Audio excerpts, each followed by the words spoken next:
do I mind my boundaries with disrespectful colleagues? So I would look to having a conversation with that person and really finding out what it's all about.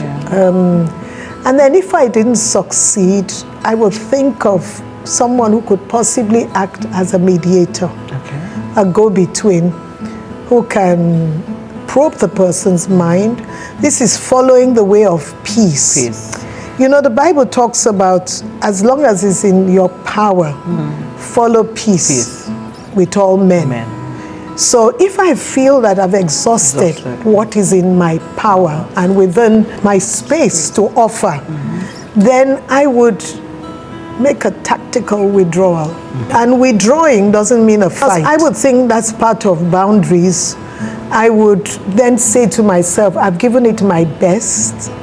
Now I've got to also guard my emotions. If I were to meet that person at a meeting, and this is office because you can't, you may not be able to avoid that person totally. I would be very cordial.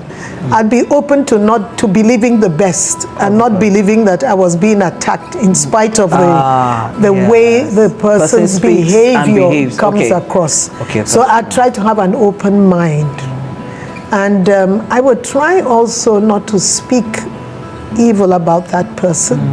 So maintaining a boundary doesn't mean being nasty. It doesn't mean being mean. It actually, you could observe the fruit of the Spirit while keeping a boundary. So it just means that the person is not your best friend, but he or she is not your enemy as well. I would also be praying about it.